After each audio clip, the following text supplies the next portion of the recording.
Hello friends, I am Deepanshi Sharma. Welcome to my YouTube channel genius Deepanshi and I hope you are doing well. आज हम start करें pattern 11 जिसमें हम ये जो पैटर्न हमें बनाना है. अब इस पैटर्न के अंदर 5 रोज एंड 5 कॉलम्स है, लेकिन इस पैटर्न में आई कोमा जे इस तरीके से प्रिंट हुआ है. मतलब पहले रो का वेरिएबल प्रिंट हुआ है और फिर कॉलम का वेरिएबल प्रिंट हुआ है. तो रो का वेरिएबल हम यहाँ पे लेंगे आई और कॉलम्स के लिए हम यहाँ पे वेरिएबल लेंगे जे.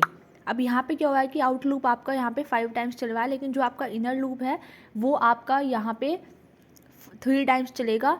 तो आपको अगर आउटर लूप को 5 टाइम्स चलाना है तो मैंने यहाँ पे स्टार्टिंग करी है 1 से 6, क्योंकि हमें लास्ट वैल्यू 5 तक की प्रिंट करवानी है. और इनर लूप के लिए मैंने यहाँ पे स्टार्टिंग करी है 1 से 4, क्योंकि आपका अगर फर्स्ट रो अगर आप देखो तो इस फर्स्ट रो के अंदर आपके 6 एलिमेंट्स प्रिंट हुए हैं, जिसमें आपका 3 आई की वैल्यू प्रिंट हुई है और 3 ही जे की.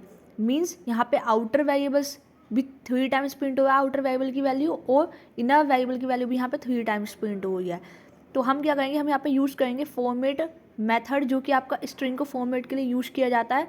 तो उसका सिंटैक्स होता है प्रिंट स्टेटमेंट में आप दोगे डबल कोट्स के अंदर 2 कर्ली ब्रेसेस. कर्ली ब्रेसेस का मीनिंग होता है कि उस पर्टिकुलर कर्ली ब्रेसेस के अंदर आप वैल्यू पास करोगे with the help of format function. तो फॉर्मेट फंक्शन के अंदर मैंने वैल्यू पास करी है आई कोमा जे. इसका मीनिंग क्या है कि पहली वैल्यू आपकी आई होगी फर्स्ट कर्ली ब्रेसेस के अंदर और सेकंड वैल्यू आपकी जे होगी, जे वेरिएबल की जो भी वैल्यू होगी. अब आपका जब लूप चलेगा तो इनिशियली आई की वैल्यू 1 रहेगी, मतलब आपका आउटर लूप जब फर्स्ट टाइम चलेगा, और जे का लूप भी जब आपका फर्स्ट टाइम चलेगा तो वहाँ पे भी 1 रहेगी. तो इनिशियली आपका 1 प्रिंट हो जाएगा. जब सेकंड टाइम जे का लूप चलेगा तो आपका यहाँ पे आपका आई की वैल्यू तो अभी भी 1 ही है, लेकिन जे की वैल्यू 2 हो जाएगी. तो यहाँ पे फिर 1 2 प्रिंट होगा, और उसके बाद जब आपका थर्ड टाइम लूप चलेगा जे का तो आपकी वैल्यू प्रिंट होगी. आई की वैल्यू अभी भी 1 ही है और जे की 3 हो जाएगी, तो 1 3. तो इस तरीके से आपका 1 1 1 2 और 1 3 प्रिंट हो जाएगा. उसके बाद जब आप नेक्स्ट लाइन में कर्सर जाएगा with the help of print empty function. Print function ये जो आपने यूज़ किया इनर लूप के बाहर, ये आप यूज़ करते हो कर्सर को नेक्स्ट लाइन में लाने के लिए.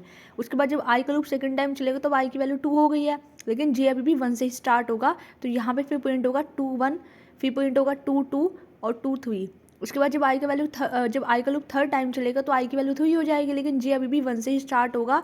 तो यहाँ पे प्रिंट होगा 3 1 3 2 3 3. उसके बाद जब आपका आई का लूप फोर्थ टाइम चलेगा तो आई की वैल्यू 4 हो जाएगी, लेकिन जे आपका 1 से ही स्टार्ट होगा, 3 टाइम्स चलेगा. तो यहाँ पे प्रिंट हो जाएगा 4 1 4 2 एंड 4 3. इसी तरीके से जब आपका आई का लूप फिफ्थ टाइम चलेगा तो आई की वैल्यू 5 हो जाएगी, लेकिन आपका जे 1 से ही स्टार्ट रहेगा. तो 5 1 5 2 and 5 3. Like share and subscribe our channel genius Deepanshi, and if you have any doubt you can ask me any time in the comment section. And thanks for watching. और आप इसी तरीके से पैटर्न प्रोग्राम्स को practice करते रहिए.